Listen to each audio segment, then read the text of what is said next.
Sound check. Can you hear me?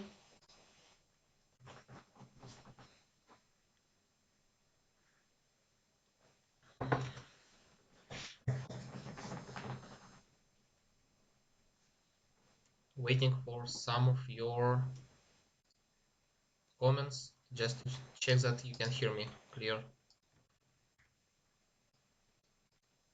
Okay, good. Thank you. Just check that. So today I want to talk about not only about maybe game design of hyper casual games, but in general about the production. Uh, in general, I can say that I really like hyper casual games for the reason that in really short time it's possible to test any ideas that you have. And from game design perspective, it's really interesting genre that affect directly on the player's pleasure. Hyper casual games was designed to use the lowest needs that we have as a players. It's about relaxing. It's about satisfaction. Uh, in general when we're playing games, because if we're taking some kind of hardcore games, they're usually about the suffering. They're usually about something that you have to challenge yourself in with some problems, with some challenges. But hyper casual is not about this. It's mostly about the relaxation process, and this relaxation process, it's really important in this genre, because without this it's really hard to compete with other games that we have on the market. But let's dive into this history of the market actually, and the history of the hyper casual games, how they appears, why they exist, and why this type of the games that people usually are not called games even still exist, and it's still so popular. So first of all, let's look at the market statistics that we have for now for mobile market. This is information for on the right side you can see image for 2080. So the general market revenue in video games is about 137 billion dollars. For actually for the next I just didn't found an image, but then for the next year it was already 150 billion dollars. And as you can see, more than half of this market is related to the mobile and small devices market share. So in this case, it means the console and PC games in general have the same market revenue as mobile games. So the market exists, it grows, because in the next year it was already 52% or something like that. So we can conclude that this is a really big market, and it's really competitive.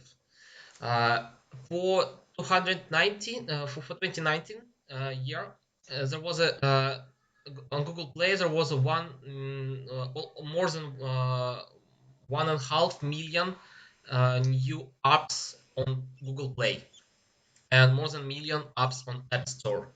And actually not apps but games actually, and it means that every day we have on Google Play more than 4,000 games, new games every day. So suppose you are designing your own game, doesn't matter is it hyper casual or not. You place it on the market with other 4,000 games.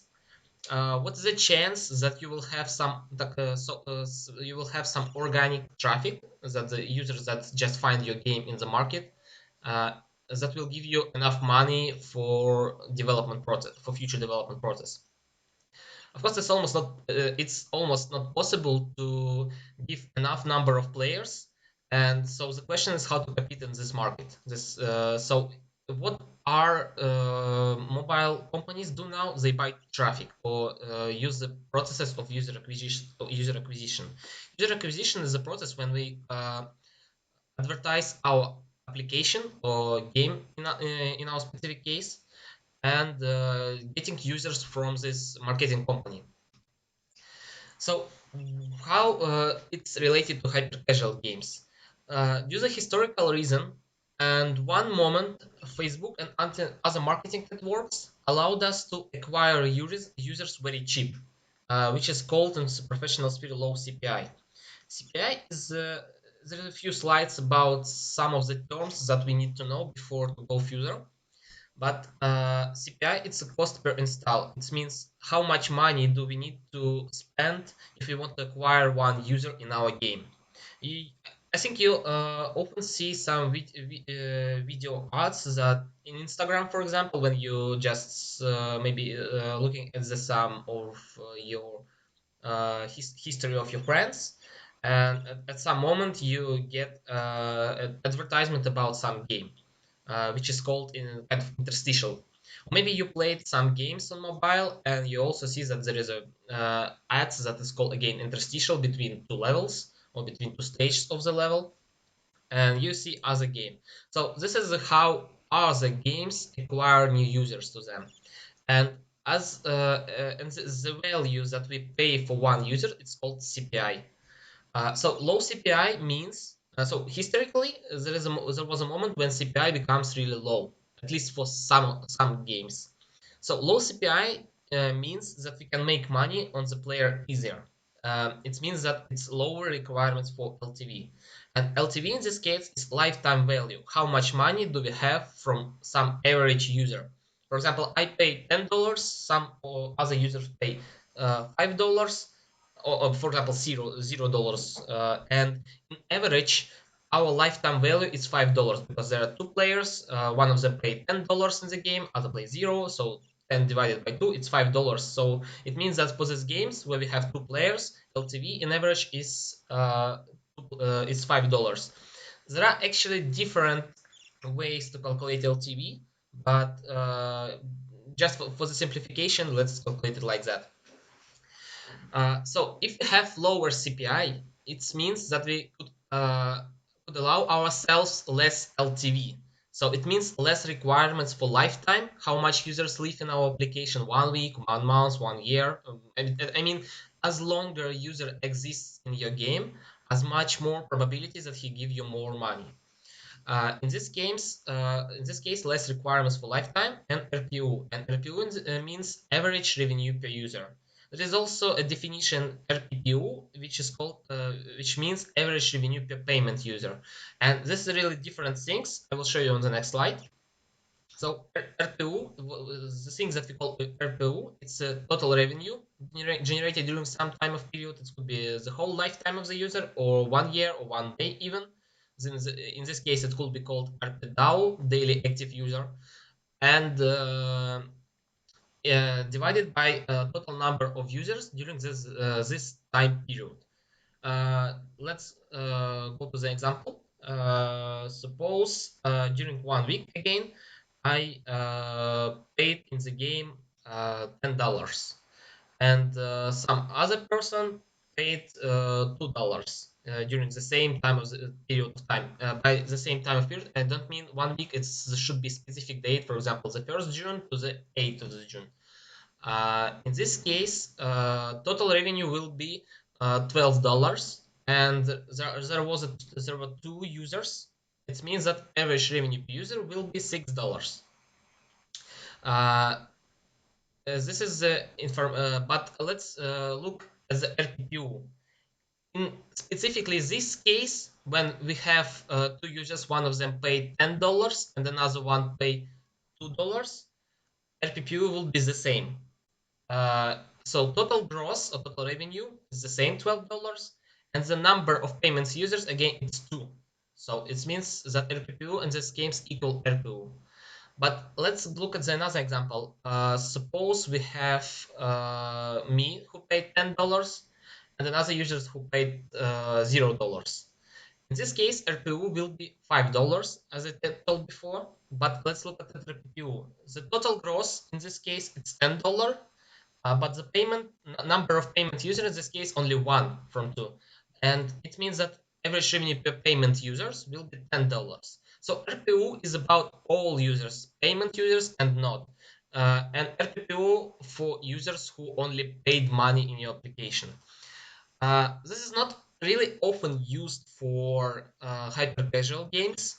It's really often when in hyper casual games we use only average revenue per user, because the main strategy of monetization in hyper casual games it's interstitial and rewarded ads that we have inside. So if you played a lot in hyper casual games, you see that there are a lot of ads. There is opportunity to buy no ads feature, but it's actually not the main point how hyper casual developments get money. But for the casual, mid-core, and hardcore games, it's totally different. The main point of these games is to have a long relationships with the player and to convert him to the payment user who gives the money. And so that's why they divided two users on two different sides. Average revenue per user in general. We could have thousands of players, but only one of them could be paid user, and payment users who really gives the money. It helps to analyze the traffic. It helps to analyze the source of money in this case.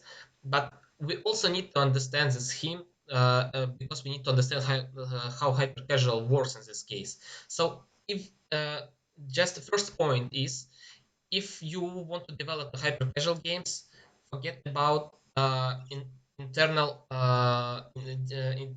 about internal things that you can buy here.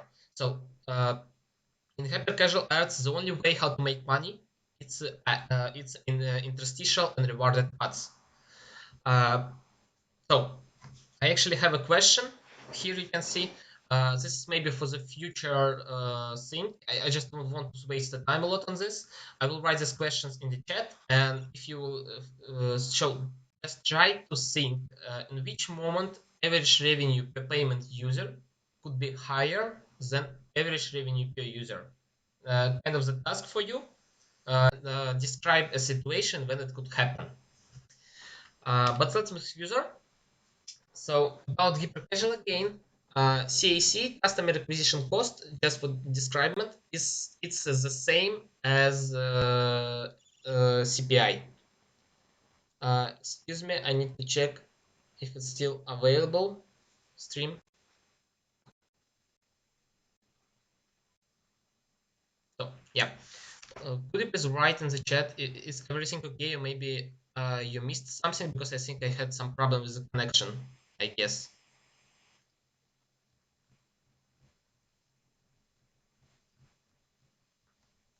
Just want to be sure that everything is okay.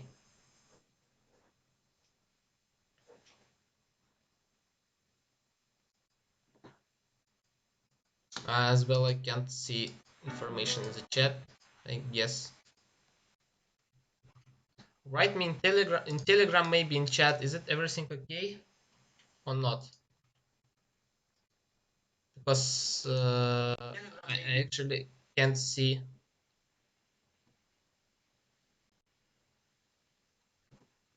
Um,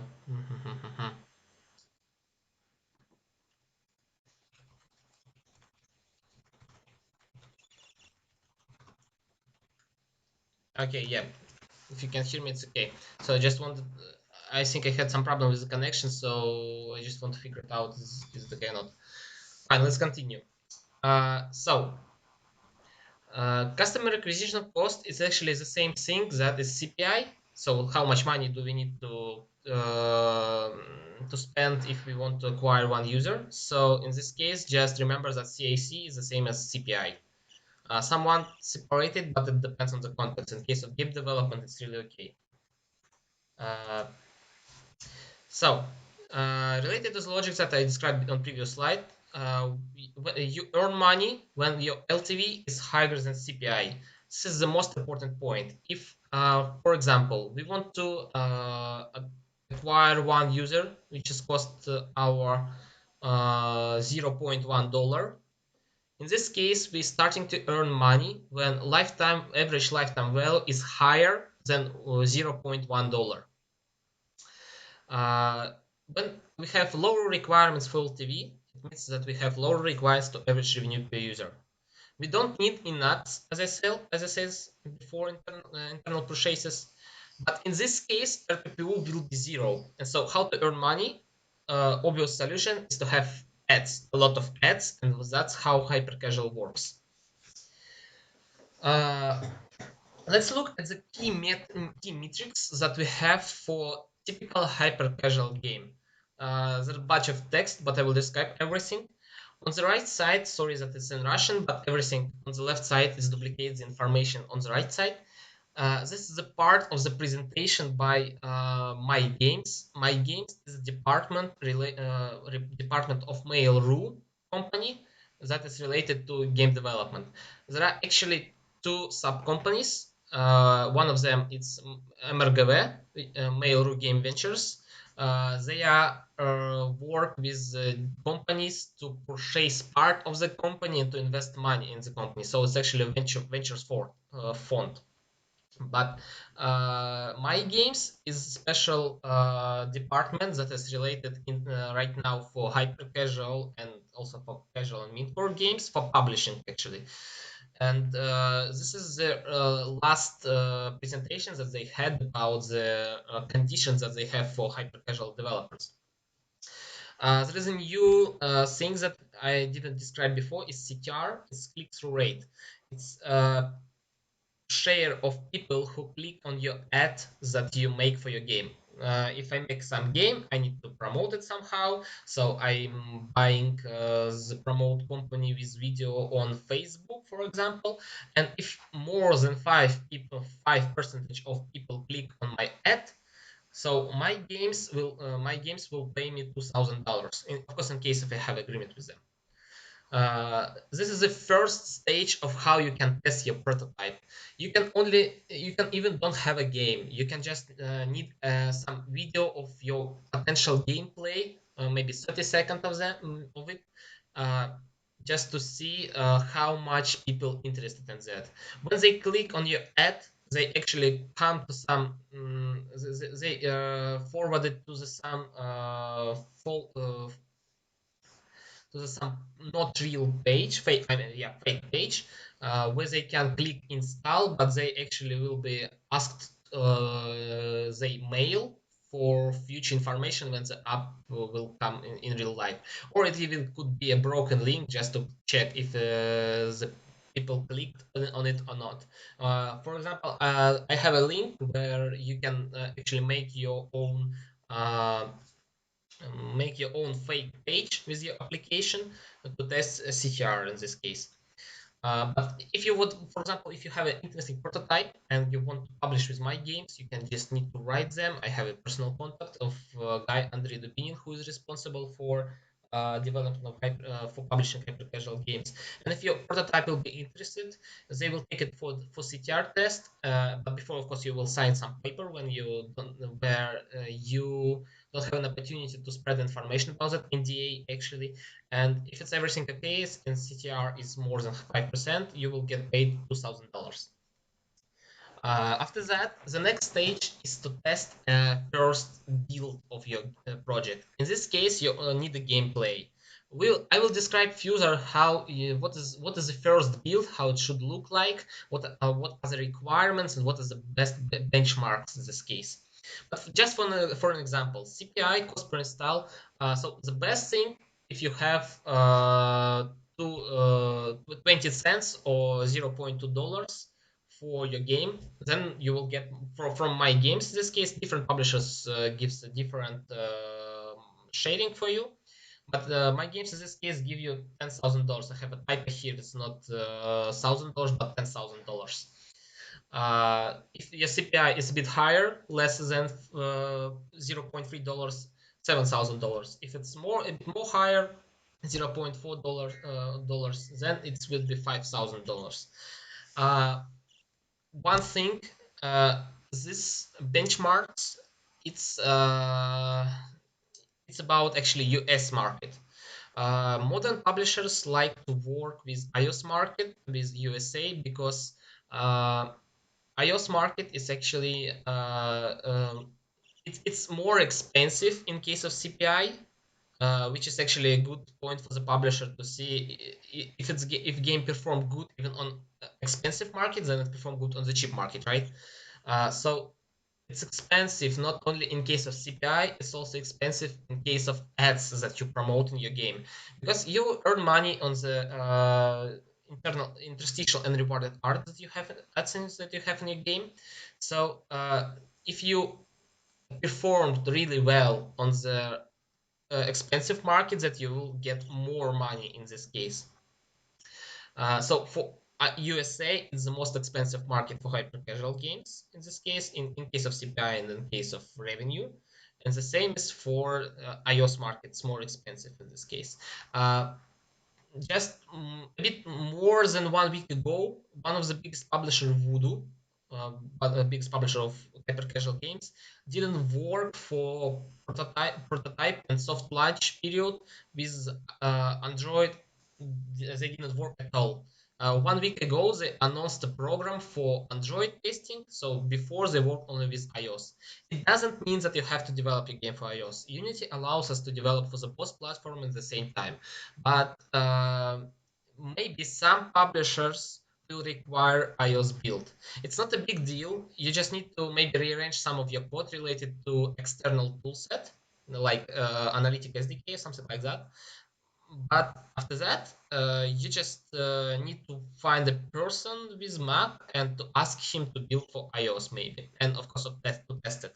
Or you can use some of the external companies that provide this opportunity just to build iOS build. For example, actually Unity provides a Unity Cloud build, as I know, and for now it's free for students, so it's also an opportunity to build for iOS. But let's go further to our metrics. So retention. Retention day one. It's a share of players that return on the next day after install. Uh, and retention day 7 or D7, it's returns on the 7th day after install.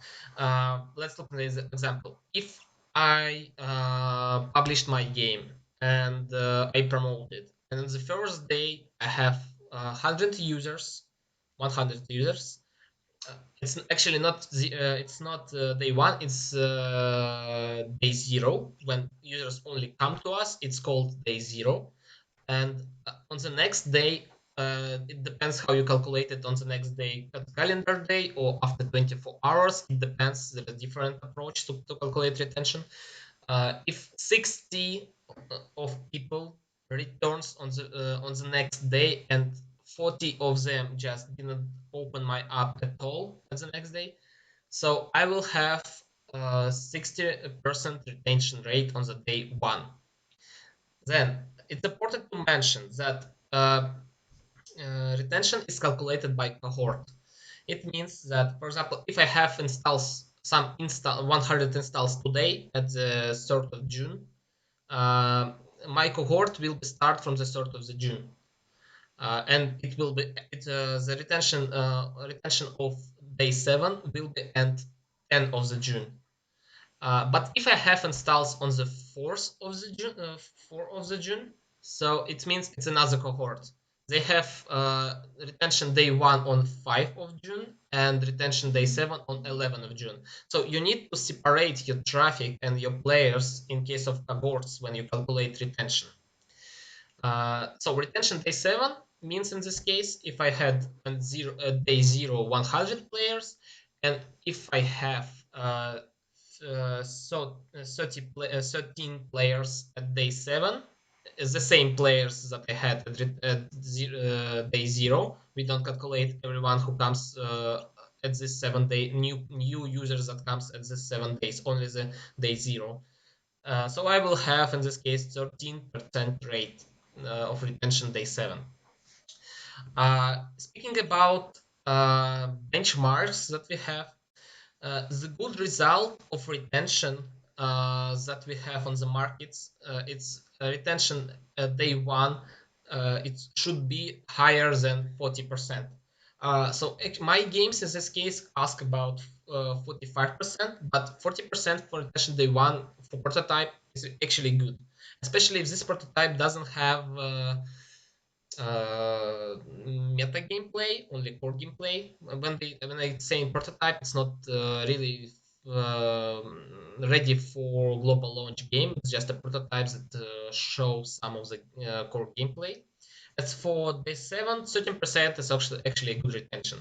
Retention is a key metric that affect on number of ads that our players see.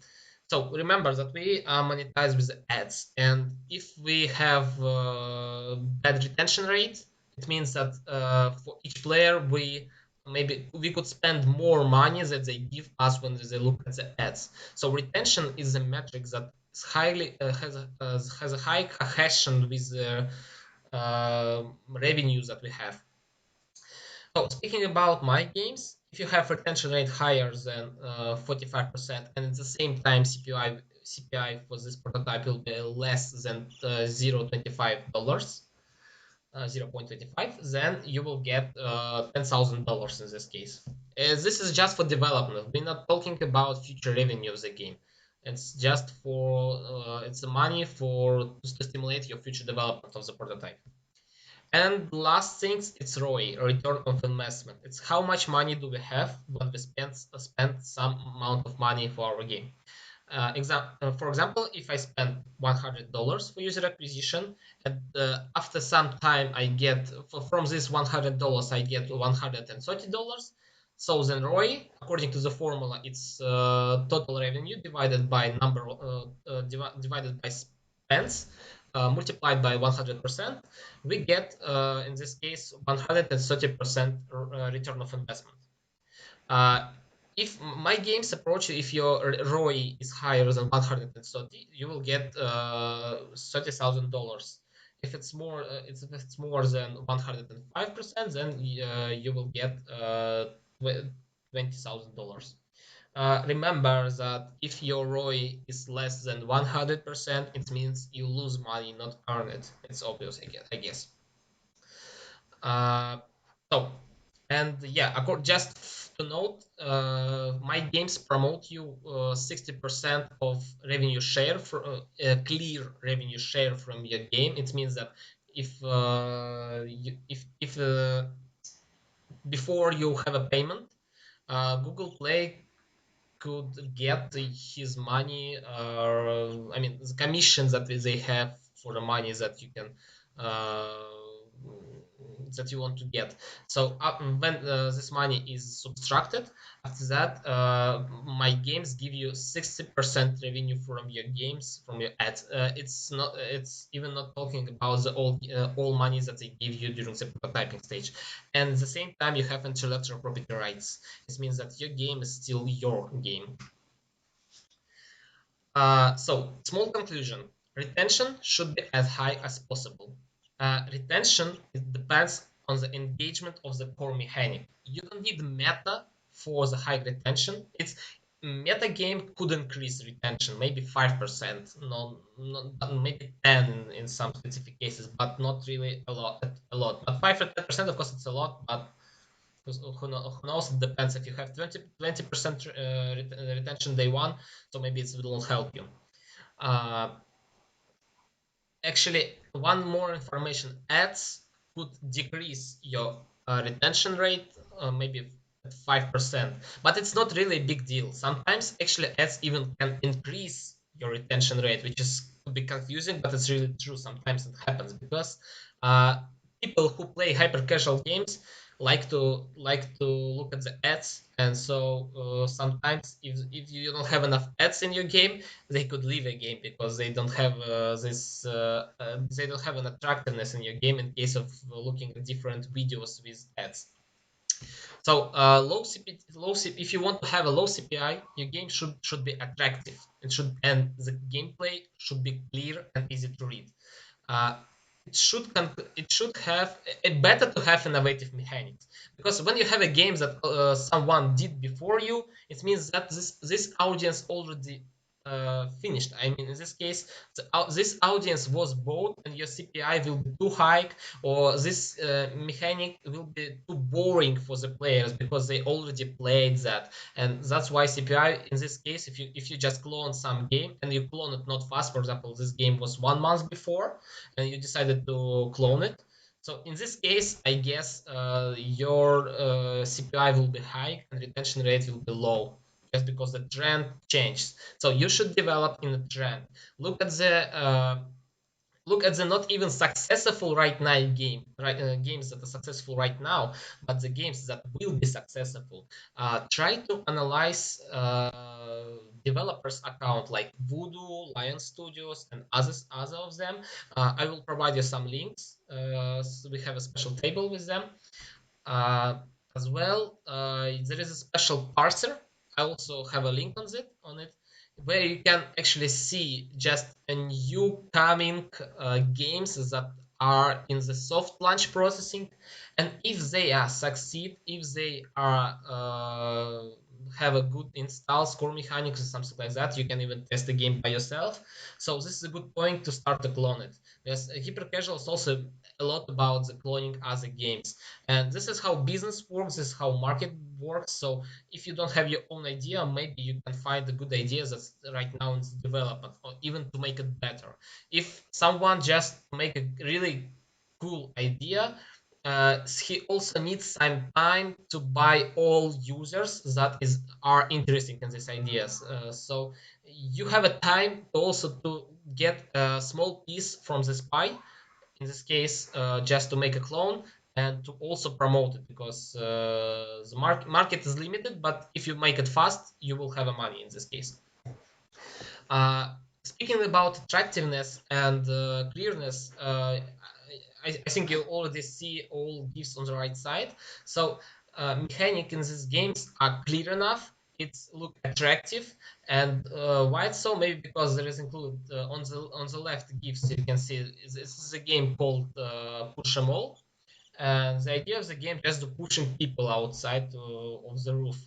And so it's attractive enough, maybe because of the physics, because of the easy mechanic, and because you have a feeling that you need to clean it. Maybe it's about the of yeah, sorry, I just forgot the word. Never mind. Uh, Johnny Trigger, it's kind of another type of the game. It's also hyper casual, but it's a really cool, polished game where you just need to tap at the time and kill enemies. Pretty simple. Gameplay is clear.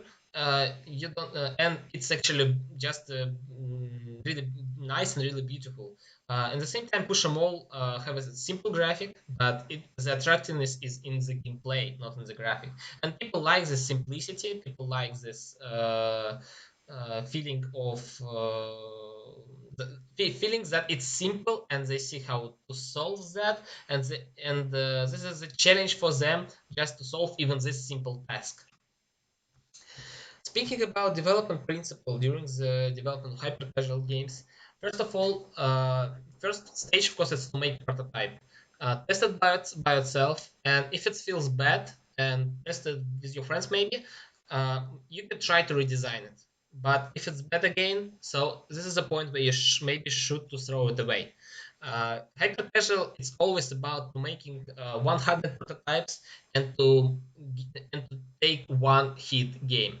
With this one hit games, actually, speaking of these numbers, if we take, for example, CPI less than 20 cents, suppose we have average CPI 20 cents, and we have from ads from one user, we have 30 cents.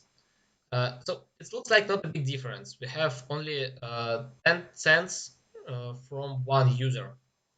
But let's just suppose that because we have a low CPI and easy to convert players, we could attract 10 million players. And according that we have 10 million players in an average, we earn 10 cents. It means that we have $1 million revenue. And suppose you make it with publisher, and so you have $60,000 $100,000 just for one hit game, and it's only 10 million installs, but some of the game even can get more. And also not talking about organic traffic. When a game become a hit, it appears in Google Play on the top in the top charts, and you have organic traffic that costs nothing for you, but it could give you a lot of money. So if the game is bad, maybe it's better to throw away and to try to make another game. And this process is repeat each time until you get a really good gameplay when as you think. The next stage, if it's okay, in this case, your self-testing good enough, so develop MVP. But don't forget about things that you are maybe not type of the players that likes this game. So you maybe need to test it on a few people, at least to understand weak points of your project. Next stage is develop minimal valuable product and test metrics. As a better way it's to test metrics with publisher, of course. Do not spend your own money because for good testing you need at least maybe $50 or $100 per day for one test. I mean, to have a good to have a good understanding, is it work or not? You need to spend at least $100 for simple testing. Um, Maybe if metrics are bad, try to redesign. But maybe it's too late because if you see that this already doesn't work, and you did, and you really know that you did enough, so maybe it's better to throw it away and try to make another prototype. So hyper casual is a game that again they have a clearness. The mechanic should be clear from the beginning, and if it's not clear, so something wrong with your game, I guess. Uh, and maybe it's better to make something new.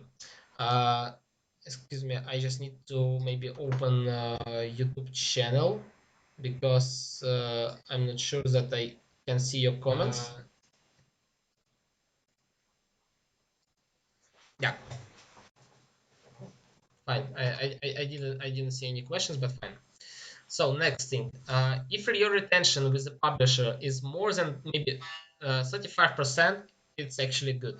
Maybe you can increase that. Maybe you can, if you didn't have an ads, maybe it's not a good retention for day one, but at least you can use analytics to understand where is the weak point of your project. Maybe with this percentage of retention rate, publisher will give you a chance, second chance, and you will try to redesign a game and to increase metrics at 5 or 10%. If CPI is low, but retention is also low, it's actually a bad point. Low CPI means that you have a good marketing, and but if retention is bad, so gameplay maybe is not so engagement as you see, engage players as you think. But there is an exceptions. There are there is a type of publishers that could work with low CPI, but with and as well with low retention. Some of them have knowledge about how to make this game successful. Of course, it would not be a top chart game, but it will be the game that give you some money.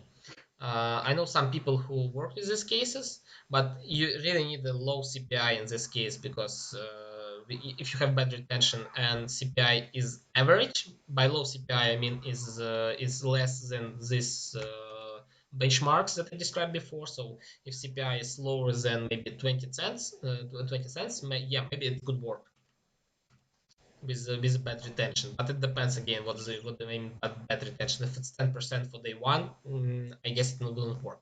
Or maybe you have some really big problems with your gameplay. Maybe you have some bugs that you do not know not know about.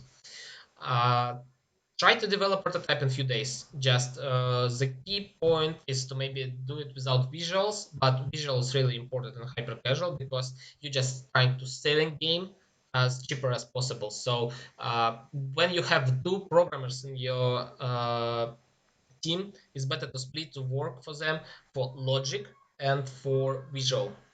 An MVP usually takes 2 weeks, and what is included is here. First of all, there is no need for tutorial. You should have, of course, introduction levels that are simple, or maybe some animations where to click with a finger.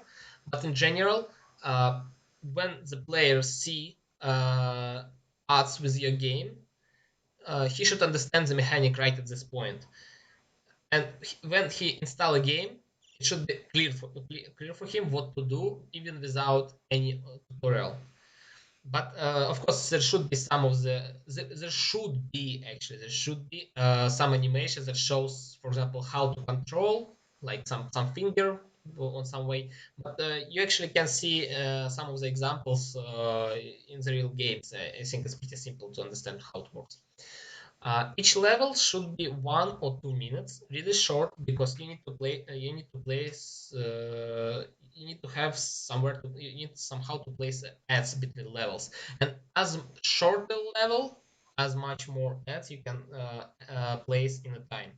But of course, there should be a balance. You can't do really short levels. Maybe 30 seconds is the minimum.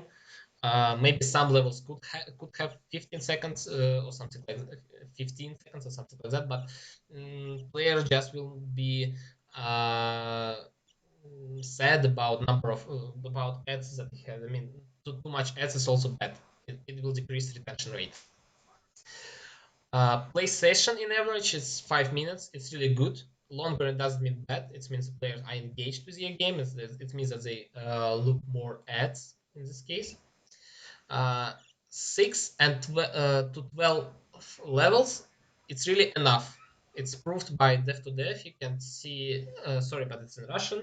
You can see the hyper casual course about prototyping, and they say that 7 levels it's pretty enough to understand retention day one. So they suppose, of course, it depends on the game, and in general, and specifically it depends on time level, how much times player spent on one level. Uh, in this case, actually, ads is some kind of the break that you have for the player. I mean, you increase play time, placing an ads between levels. But for example, in our case, we trying to develop our prototypes right now without ads, just to have a better retention rate. So after level 12, if the player complete level 12, this if you have 12 levels, you need to loop all levels. Of course, do not place level 1 or 2 because they are, I guess they are pretty simple, and it will be not interest for the player play the same levels, and you can choose, for example, from level 5 to level 12 and randomly place it, randomly repeat it. Usually it doesn't increase retention a lot, especially retention for the day one. So key metrics that you need to understand at the beginning is retention of day one. If you have if your game is pretty simple and you have an opportunity to develop 20 games or 30 games, it's okay.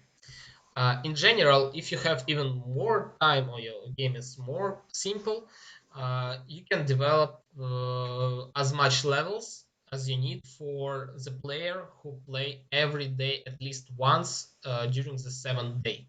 So a typical lifetime of the player in hyper casual game it's 1 week. So you need the content for 1 week, maybe not more, no, not more. It's easy to calculate when you have an assumption that you have a level of length 1 or 2 minutes, when you have PlayStation average 5 minutes, and you have interstitial ads that long at like 5 or 10 seconds. You can calculate how much levels do you need for 1 week lifetime. But again, it depends. It's mostly about soft launch strategy, but for MVP you just need 6 or 12 levels. Uh, yeah. Um, the next step is to make creatives. It's mean in this case I mean videos that promote your game. Usually, best practice is to make 4 different videos. Some of them with call to action, like "Can you beat this level?" or "Noob versus Pro" or something like that. So this is a typical thing that you can see in ads. But these things actually work. In our case, for example, it could work, it works, but it could have some not limitations but consequences actually. For example, in our games that we developed before, we made one video like noob versus pro version, and on one side person like drawing a picture really slow, but on the right side pro version make it really fast. uh, as well, we had different videos, and this video with Noob versus Pro show us really low CPI. But the problem was that it also gave us the low retention rate. Um, we suggest, we supposed that it happens because we starting to involve players that expected some challenge in our game. But our game was totally about relaxation and drawing and other stuff. So it the consequence was that we had low retention rate, and we when we disable this ad and enable another one, we had a bit, maybe a bit higher CPI, but at the same time retention was pretty much better. Uh, Again, the next stage when you're making your game for MVP, it's to design and add analytics. Analytics helps you to understand where you had problem with your retention rate, which levels create situation when the players leave your game, how typical things that add an analytics and how much taps player do on the level, because as much more taps player on the has on the level, I guess in this case maybe its level is complex. I mean, as much more taps you have, as maybe more complex level is. Of course, it depends on the game again, but this is a good point where you can actually analyze how player behave on the in the game on specific level. And the last thing, 3D for your game is always better. It's already proved by multiple publishers, by multiple developers that 3D games have a better performance in case of CPI and retention rate. It's also creates problems for you, like you have to deal with animations, but there are bunch of ready for use tools that you could use in the same time. So uh, if you think that your game could be 2D, better to think how to make it 3D. The main limitation in this case, of course, is artists and knowledge of 3D animations and other stuff in Unity, because the third axis always increase problem, always creates problems, of course. But this is a point when if you want to work on this market, you have to work with 3D. Uh, Speaking about the roles and what you have to do in the hyper casual games, pre-production stage for game design.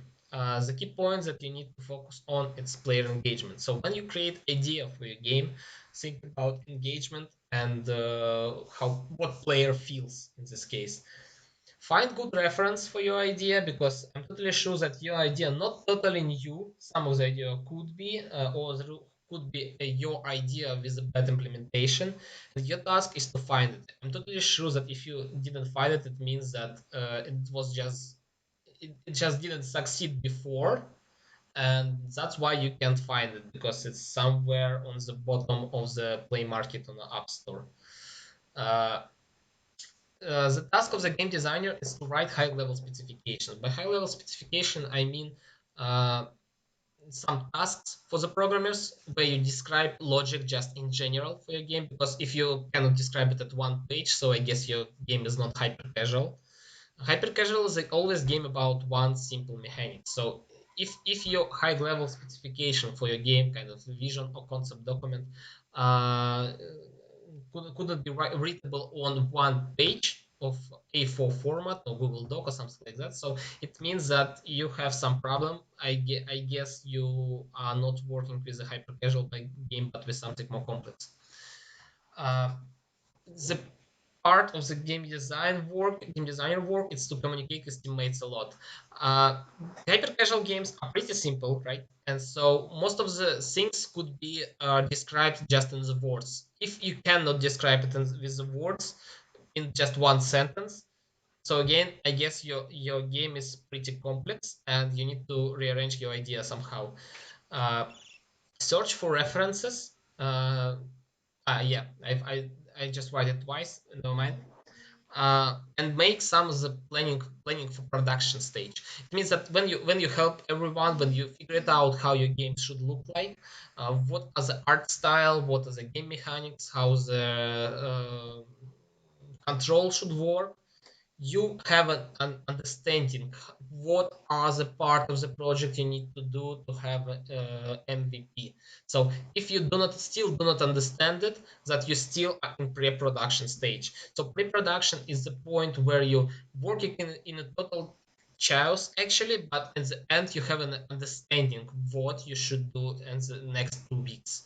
and do a lot of play tests. If you think that your prototype is ready for use enough, ask your friends to play it, because it's obvious for you that how your game works, but it's not if it's not readable right from the first view of the understanding of the mechanic, it means that your game is not clear enough.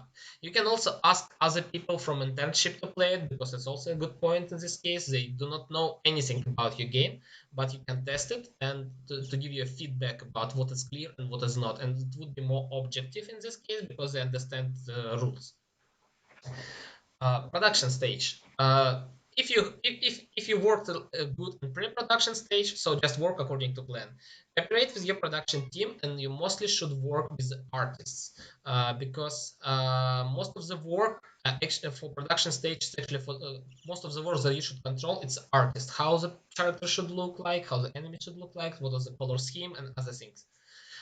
Check balance. By this, I mean just play your game, find the bugs, and check if you have a good pacing, a flow. I mean, if it's maybe it happens that some of the level placed not on the right.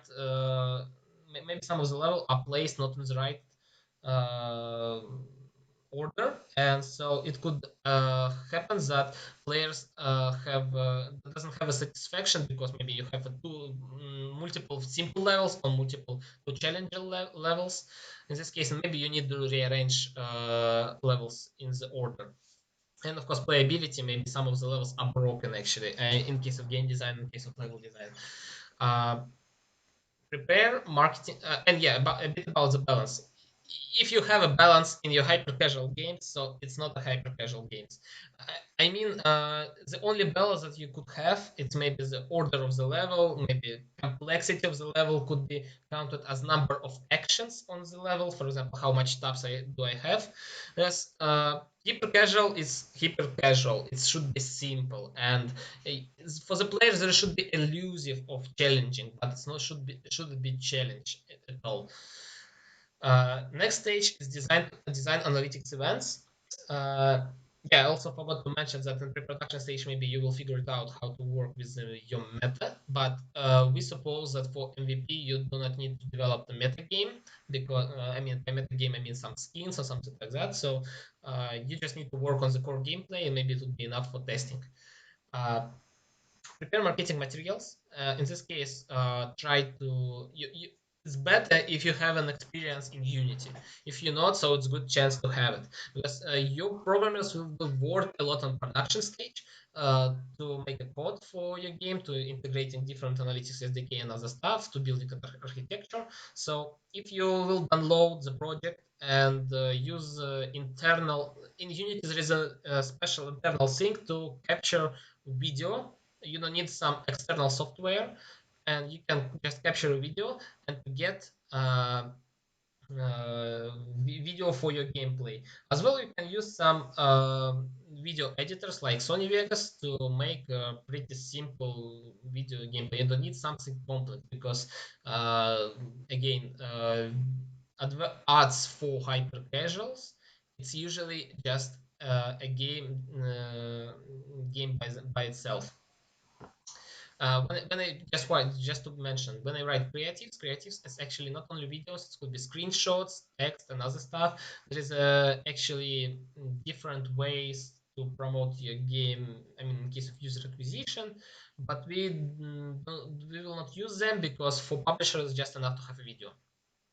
And yeah, design analytics event. I told about this before, so that you need to understand how your player behave, and what information do you need to understand that your game is good or not, and where do you have problems.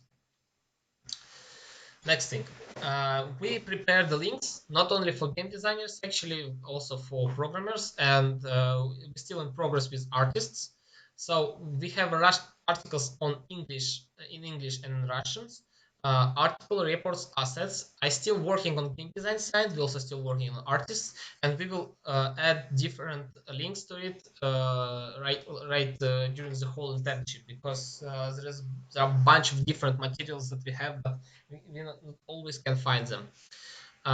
So, for example, what I highly recommended is These Voodoo articles, this one, four of them, they are describing Voodoo is the biggest publisher of games or in hyper casual games, and what is most importantly, they have all of the game are actually unique. They do not clone any other games. They use the key ideas that they have. We want to build a unique games. We want to publish unique games, and we want to make it interesting for the player. So read these articles, and maybe you will get even more information than with this webinar. Yeah, and as well we have this last link about different reports from companies like Game Analytics, Opini, and other stuff. When you can see just the trends, the typical CPI and retention rate for different genres. Hyper casual is actually not a genre because hyper casual could have a different genres inside them, but this is a good point where you can find just key metrics for different years. And as well different information, for example, how many ads my player should see if I want to have LTV more than CPI in this case. Uh, as well for, let me show it right now, maybe. I guess not, it's not here. I will try to find it. Yeah,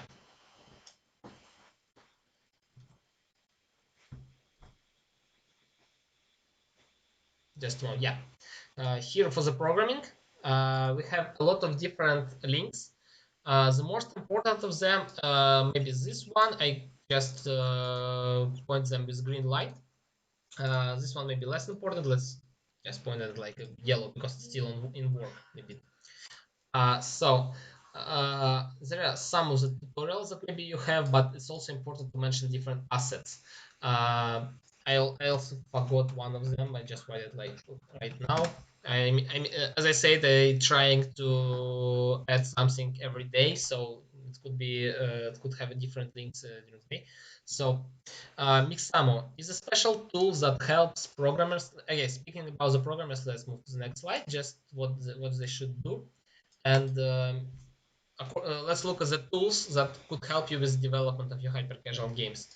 Mixamo is a special library from Adobe with animations. And if you have a typical rigid body, if you have typical rig for humanoid, uh, if your artists know how to work with it, you can just import the character in Mixamo and to have nice animation. For example, we used assets from Cinti Store, actually from Polygon characters, and so I uploaded here, and I can just search for a bunch of the animations and to use them for development. So like that. Next thing, it's Unity shaders. It's just good assets for the different shaders. It's also work with Unity render pipeline, universal render pipeline. And universal render pipeline is really useful for you if you are working with mobile because it's much more how to say have a better performance than the typical shaders that Unity has. TeamCity is actually a special tool that help you to use remote build systems. We will build special environment for you when you can build your games on external build machine. But it also requires some time for us to make a CI/CD process for you. So you will have an opportunity just to push your code on GitHub server and to get a build from a bot or from TeamCity application. So your programmers will not have to spend the time to waiting when they have a build for your game, because when your game are growing, it's really become annoying when you have to wait 10 minutes just to wait the build and to test it on mobile phone. I highly recommend to use .win. .win, it's a really cool tool that help you to make twinning. It's things that help you to move object, to change values with the time. You don't have to build your own coroutines inside Unity systems. You just need to write move this thing from this point to this point with this time. So you just show actually could build a good animations in this case. And city stores assets, I just placed the link with all assets that we use with animations, models, and other stuff. I highly recommend it to use prototype assets that we have just for the right for the beginning of your development. A sign machine, it's Unity tools that help you to control your camera. You don't need to write any custom scripts with camera following your player or an object or something like that. You just need to say to play cinema machine plugin and to say follow that. And there are also cool things that they have for development process. And right now Unity Learn allow us to see different tutorials related to sign machine, and they are pretty cool. I just discovered it 2 days ago and get some really nice um, cinematic view.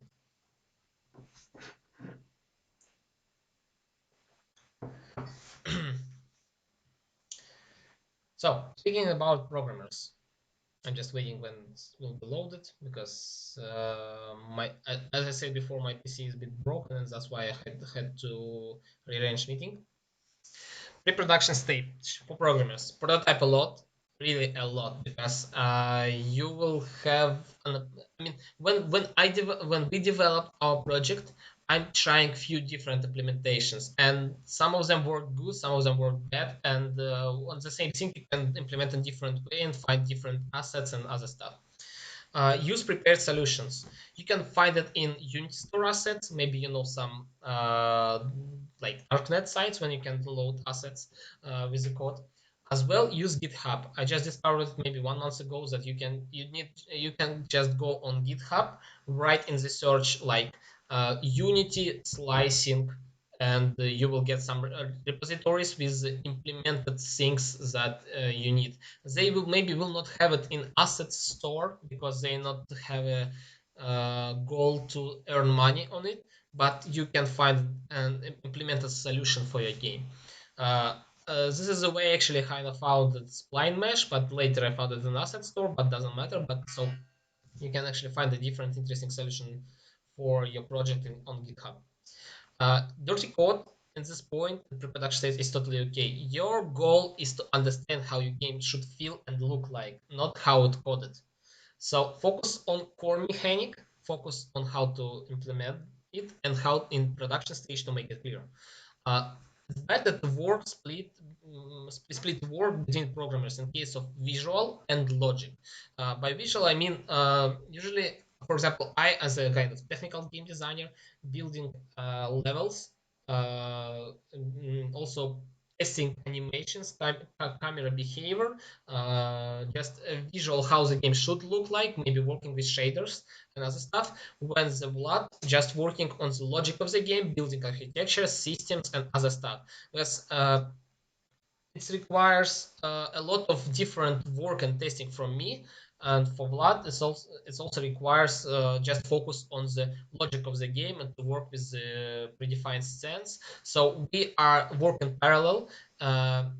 It's as well as I because me as a working as well as game designer, I know what I want to get at the end. So it's pretty comfortable for me to work with engine and to build the scene as I see it will be in the end in the game in the end. So it's better to work to split work in this case.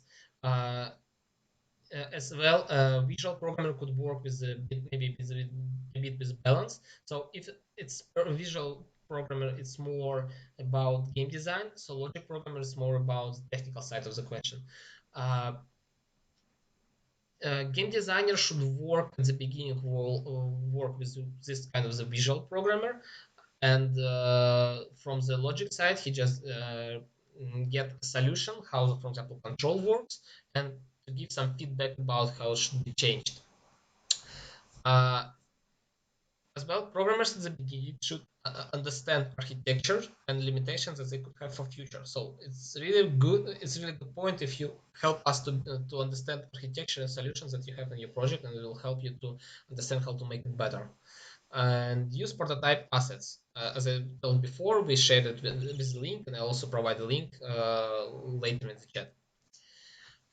Use build architecture on the production stage. So you already know what do you want to receive in your game. Then now it's the point to make it clear. Use events in your game. It's just general recommendation. If you do not know about events in Unity and how to implement event system, I highly recommend it to find out it, and as well as state machines maybe. But it depends. Do you need it or not, of course, in your project. Find useful architecture principles, for instance, how to use serialized objects to read about game programming patterns. As well as this point, maybe you should think, right, actually at the beginning of pre-production stage, you should think what could create situations when you have a problem with the performance. Because as much devices you can support, as better you will be your market revenue. Prepare space for analytics events. By this I mean if you really hard code everything, you will have the problem to create analytic events for future. Check SDK and compatibility of them. You will need maybe of course you need analytics SDK and maybe ads SDK from different companies. So it could have a problem how to integrate them. We also could share an experience how we do that and how to use to solve different problems. And yeah, check how to build right for the play market, because right now Unity building for 32 bits by default, but you need 64 bits architecture with L2CPP, if I'm not mistaken, method of conversion. And so it's really things that you need to figure it out how to do. It's just about uh, a few points that you need to configure in your settings, but as well you also need a key store and understand how to key store works, because each application in Google Play are signed by a specific key. But this is for the future mostly when you already know how your game works. So in this stage we will help you. Art again, principle is the same. Prototype a lot.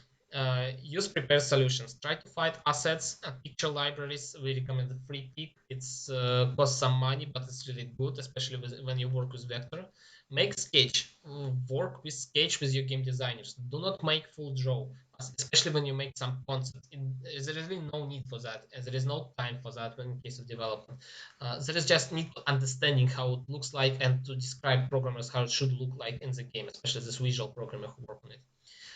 Review with game designers. As I said, a game designer is your best friend who understands.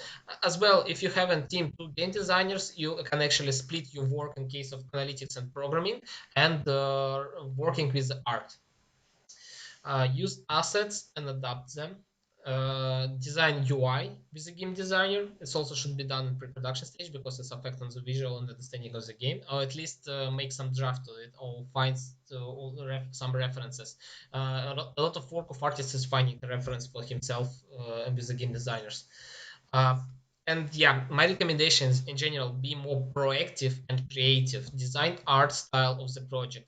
You need to be not only just an artist, you need to be a designer who know the colors, right color scheme, because color scheme in the hyper casual games and art style in general really affect on CPI and retention rate. You need to figure it out how a modern games do that, and how in your case you can adapt it or make it attractive or something like that. So it's better to make not just one concept, make it like that, but it's better to make it in a different way to show different color scheme.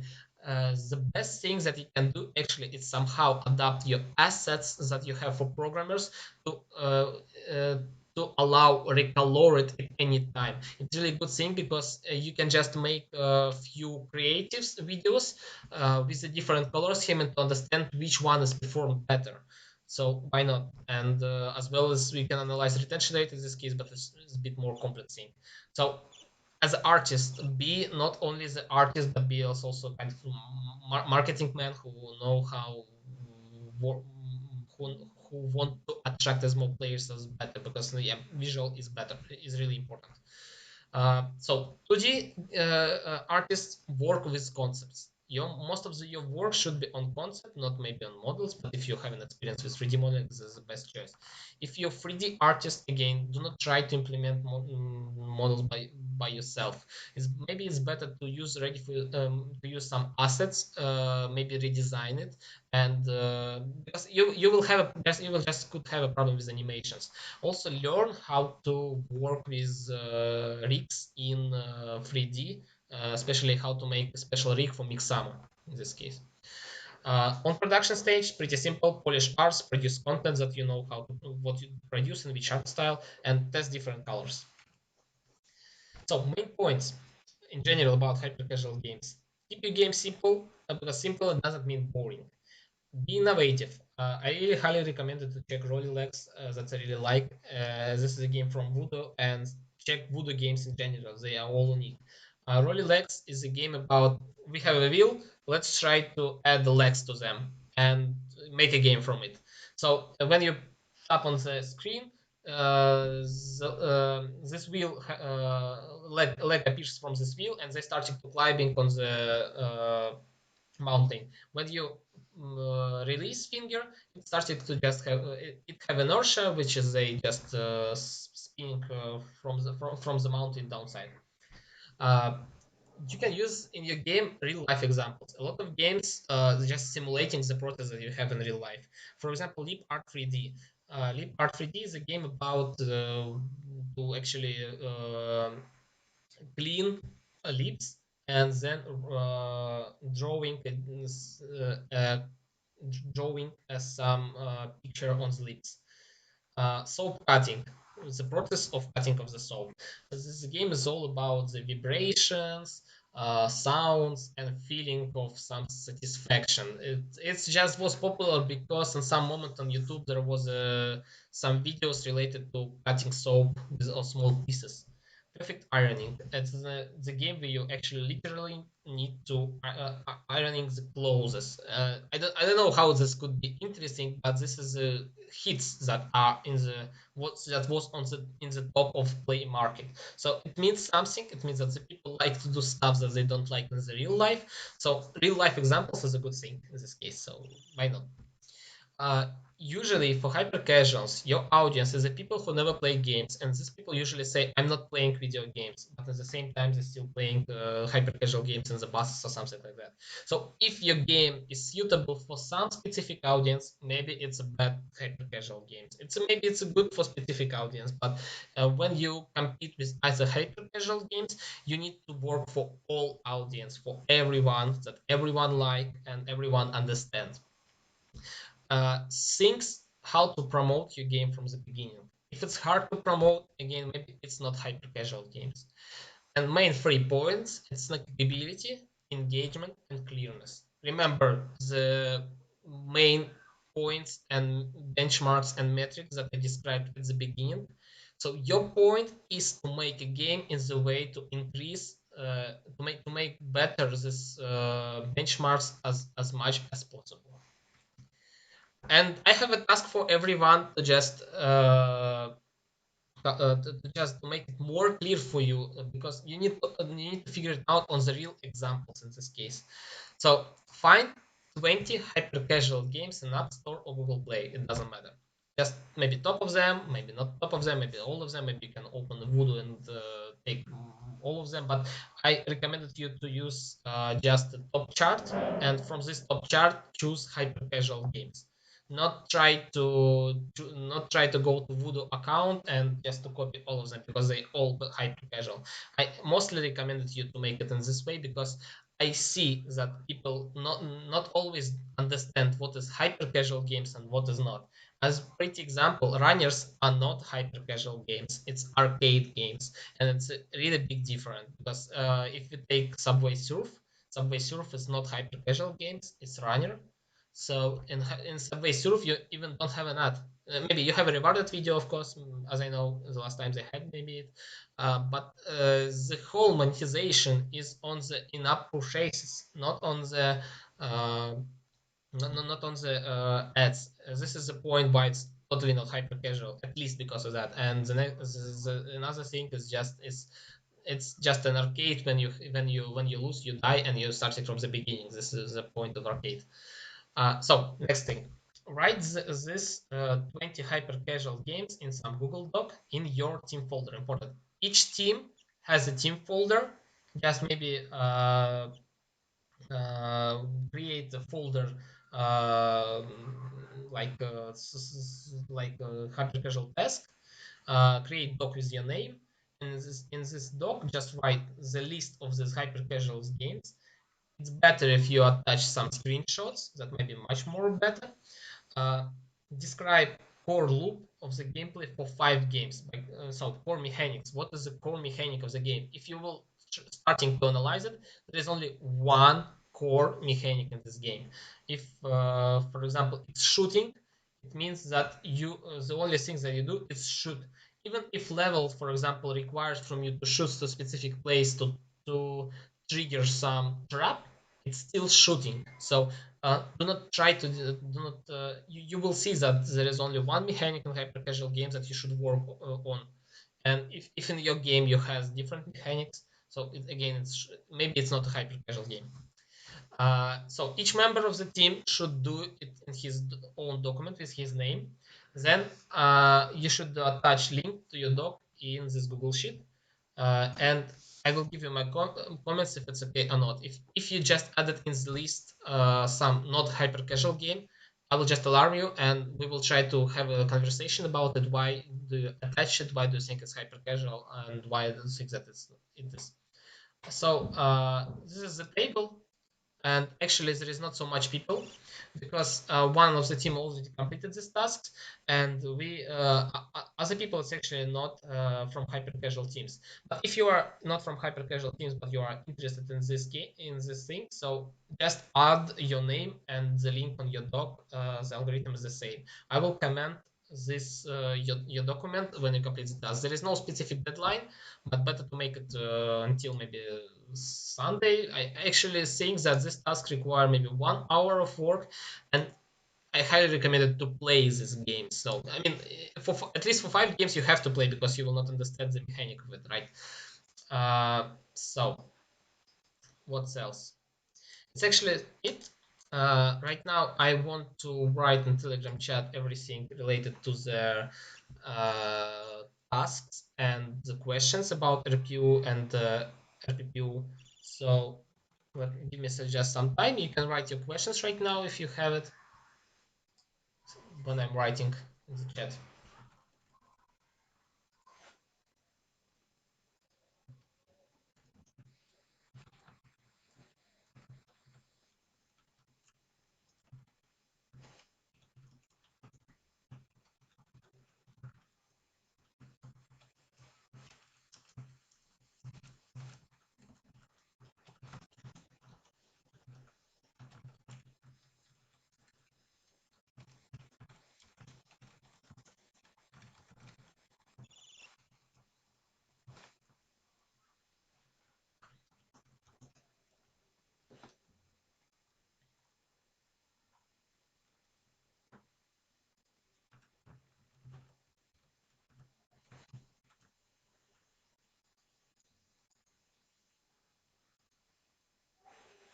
So I guess there is no questions. Let me just add links to the presentation and all tasks and tables.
So I published everything in the chat. If you have any questions related to the lecture, you want to just maybe discuss something, you have questions, you want to have a conversation, I'm available for you. So you can just write me in private messages in Telegram or better in Discord. We can join together in the same voice channel and to discuss everything if you are interested in. So for now, I'm finished. I hope you enjoyed this lecture. It was a bit long, but I hope that everything was useful for you. So I'm finished for today. Thank you a lot. And tomorrow, I guess maybe I will shift it. We have a lecture about PC games. So yeah, that's all. Thank you a lot. Bye bye.